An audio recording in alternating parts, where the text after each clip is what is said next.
Assalamualaikum warahmatullahi wabarakatuh. Perkenalkan, nama saya Sea Salsabil dari kelompok 7, di mana kelompok kami beranggotakan 7 orang. Yang pertama yaitu Hamida, yang kedua Hilda, yang ketiga Karlina, yang keempat Febriani Burhan, yang kelima Raden Adi Kelvianto, yang keenam Sandra Elizabeth, yang ketujuh saya sendiri, Sea Salsabil.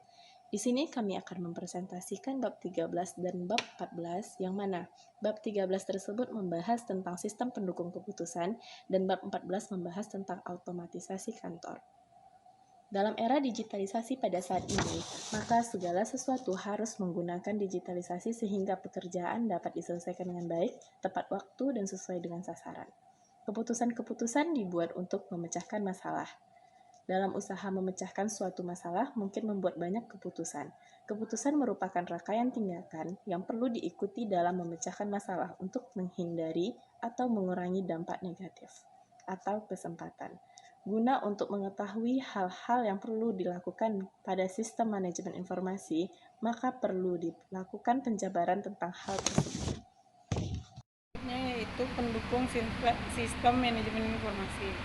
Sistem pendukung keputusan atau decision support system menyediakan informasi pemecahan masalah maupun kemampuan komunikasi dalam memecahkan masalah semi terstruktur.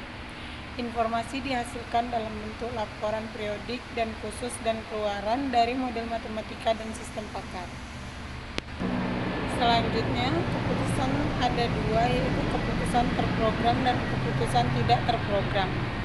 Keputusan terprogram bersifat berulang dan rutin sedemikian rupa sehingga suatu prosedur pasti telah dibuat untuk menanganinya, sehingga keputusan tersebut tidak perlu diperlakukan de novo sebagai sesuatu yang baru tiap kali terjadi masalah. Yang kedua, keputusan tidak terprogram. Keputusan tidak berprogram bersifat baru, tidak terstruktur dan jarang konsekuen. Tidak ada metode yang pasti untuk sebelumnya, atau karena sifat dan struktur yang persisnya tidak terlihat atau rumit, atau karena begitu pentingnya sehingga perlakuannya sangat khusus. Pada umumnya, masalah yang tidak terstruktur oleh manajemen tingkat puncak, eksekutif strategis atau manajemen direktur, sedangkan demi terstruktur dapat mengatur oleh manajemen taktis atau manajemen tingkat menengah. Masalah tidak terstruktur dan demi terstruktur dapat menghapus dengan keputusan yang tidak terprogram. Baiklah, saya akan melanjutkan presentasi dari teman saya tentang proses pembuatan keputusan sebelum tahapan dalam mengambil keputusan. Terlebih dahulu perlu menerapkan prinsip-prinsip dalam dasar, yaitu 1. Keputusan pada manajemen yang menangani untuk melakukan masalah dari setiap alternatif solusi harus dapat memecahkan masalah yang dituju. 2. Setiap keputusan yang diinginkan merupakan alternatif yang terbaik dengan tingkat resiko rendah. 3. Keputusan harus mempertimbangkan lingkup dan resiko secara sistematik dan sistemik. 4. Keputusan yang efektif adalah keputusan yang dapat dilaksanakan dengan baik. 5. Keputusan harus dapat memecahkan masalah yang generik, bukan masalah operasional teknis. 6. Pembuatan keputusan dari tahap perumusan keputusan dan pelaksanaan keputusan.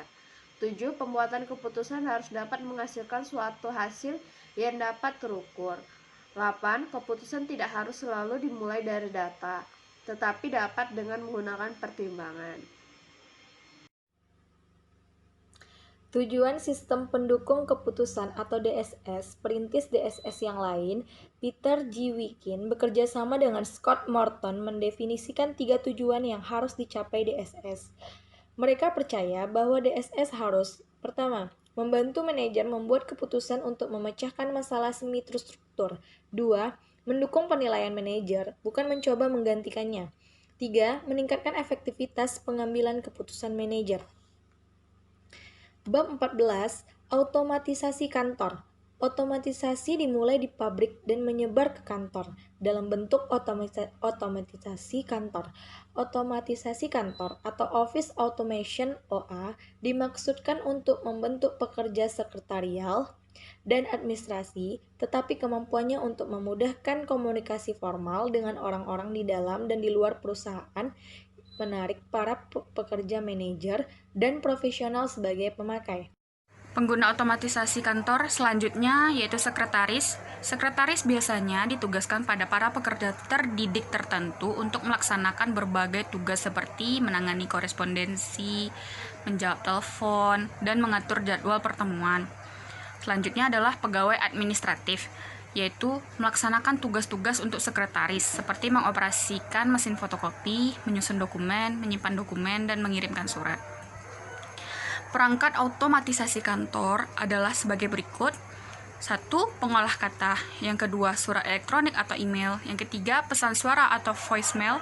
Yang keempat, kalender elektronik. Yang kelima, konferensi audio. Yang keenam, konferensi video. Yang ketujuh, konferensi komputer. Yang kedelapan, transmisi faksimil. Yang kesembilan, video teks. Yang kesepuluh, pencitraan. Yang kesebelas, desktop publishing. Manfaat telekommuting. Berdasarkan hasil studi Richard C. Kapoor tahun 1996 dalam Elilitan dan Anatan tahun 2007 menyatakan bahwa penggunaan telekommuting memberikan berbagai manfaat bagi pimpinan perusahaan, bagi karyawan, dan bagi masyarakat. Secara rinci, manfaat telekommuting adalah sebagai berikut. Bagi pimpinan perusahaan, dapat menyatakan tenaga kerja yang luas dari berbagai jenjang dalam organisasi. Yang kedua, meningkatkan fleksibilitas penugasan kerja karyawan. Yang ketiga, meningkatkan rekrutmen tenaga kerja. Yang keempat, meningkatkan pelayanan kepada pelanggan. Yang kelima, mengurangi tingkat kemangkiran. Yang keenam, mengurangi biaya fasilitas.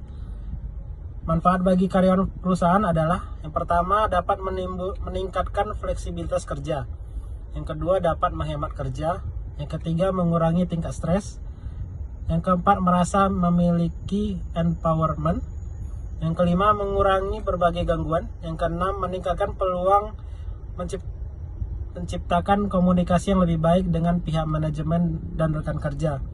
Yang ketujuh, menciptakan peluang meningkatkan pengetahuan di bidang pemanfaatan teknologi canggih. Yang kedelapan, memiliki lebih banyak waktu yang dihabiskan bersama. Alasan perusahaan membentuk organisasi semu. Yang pertama ada untuk berbagi risiko dan infrastruktur. Yang kedua, menghubungkan ke potensi inti yang saling melengkapi. Yang ketiga, untuk meningkatkan berbagai fasilitas dan penguasaan pasar. Yang keempat, untuk mengakses berita pasar atau market share dan pasar baru atau untuk loyalitas pelanggan. Yang kelima, untuk melakukan perpindahan dari menjual produk ke usaha menjual solusi. Demikianlah presentasi dari kelompok kami. Wabillahi taufik wal hidayah. Assalamualaikum warahmatullahi wabarakatuh.